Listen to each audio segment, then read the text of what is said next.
अस्सलाम वालेकुम वरहमतुल्लाहि वबरकातुहू। दोस्तों, आज आपके लिए एक और वीडियो लेके आया हूँ। तो अगर आप मुकम्मल ग्राफिक डिज़ाइनिंग का कोर्स सीखना चाहते हैं तो पहली वीडियो से शुरू करें। ये बहुत ही आसान ज़बरदस्त ट्रिक आपको बता रहा हूँ और शॉर्टकट तरीका आपको बताऊँगा। मिसाल के तौर पे एक लफ्ज़ है नोट और एक लफ्ज़ है बुक।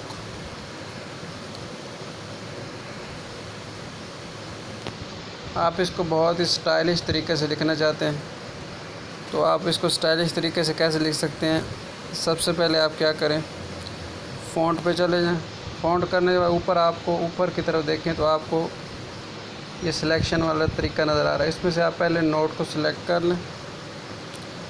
नोट को सिलेक्ट करने के बाद नीचे ये पहले से इसमें फ़ॉन्ट मौजूद है, ये वाला फ़ॉन्ट ले लें। उसके बाद क्या करें, बुक को सिलेक्ट कर लें। बुक को सिलेक्ट करने के बाद यहाँ पे एक फ़ॉन्ट मौजूद है अल्फ़ा स्लेब 1 रेगुलर, ये वाला सिलेक्ट कर लें। ऐसे इस तरह करने के बाद अच्छा सा कोई बैकग्राउंड भी रख देते हैं, ये वाला। उसके बाद इसी को सिलेक्ट कर लें और सिलेक्ट करने के बाद यहाँ से कलर ले लें। नीचे चले जाएं, पहले नोट का कलर तब्दील कर लें, रेड रख लें। उसके बाद बुक का कलर तब्दील कर लें जिस तरह फ़ॉन्ट वाला किया था, बिल्कुल। इस तरह करने के बाद दोस्तों आपने क्या करना है, एक शेप ले लें। शेप को लेने के बाद इस तरह ले लें और इसको आपने क्या करना है, थोड़ा सा इस तरह तिरछा कर देना। इस तरह लेने के बाद इसको आपने यहाँ पे ऐसे सेट कर देना। जितना भी आप इसकी मोटाई चौड़ाई जो भी रखना चाहते हैं इधर से रख सकते हैं।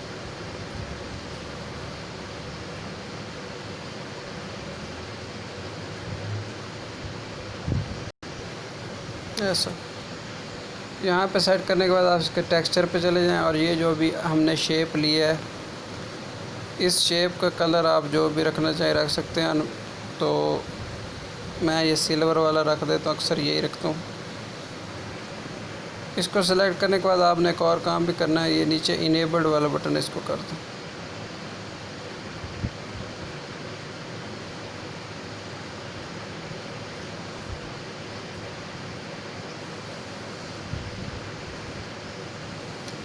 ठीक है, अब इन सबको मर्ज कर दें।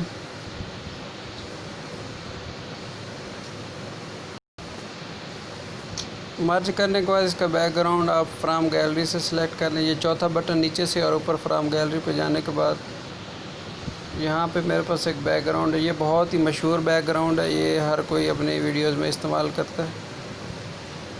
तो ये वाला मैं इस्तेमाल मैं भी कर देता हूँ। ये वाला इसको यहाँ पे रखने के बाद आपने क्या करना है, इसको सिलेक्ट कर लें और यहाँ पे आपको 3D शेप वाला बटन है, उसको दबा दें और यहाँ पे इसके डेप्थ 5 रख लें और यहाँ पे एक बटन है ऑब्लिक क्यू वाला, ये पर दबाना है और यहाँ से नीचे आप इसका एंगल सेट कर लें।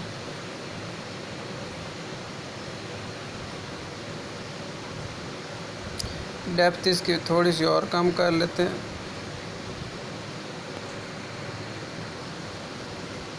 ऐसे डेप्थ मैंने इसकी रखी है, मैं आपको फिर भी दिखा देता हूँ, 2 रखिए। इसको ऐसे सेलेक्ट करने के बाद एक थोड़ा सा आप काम और कर लें, शेडो ले लें और शेडो को ऑन कर दें और इसकी ब्लर थोड़ा सा बढ़ा दें, 20 पे रख दें। ऐसे तो ये एक ज़बरदस्त डिज़ाइन बन चुका है। तो इस तरह आप भी बना सकते हैं। तो ये बिल्कुल मुख्तसर तरीका था और मुख्तसर वीडियो। इसमें मैंने कोई काट छाँट नहीं की। अक्सर आप वीडियो में देखेंगे लोग काटते हैं, पता नहीं क्या कुछ करते हैं। अगर आपको इसका ये रंग पसंद नहीं आ रहा तो ये फ़िल्टर वाला बटन है, इसका रंग यहाँ से जितने आपका दिल करे तब्दील कर सकते हैं। अगर 0 पे रखेंगे तो वही रंग आ जाएगा जो आपका पहले था।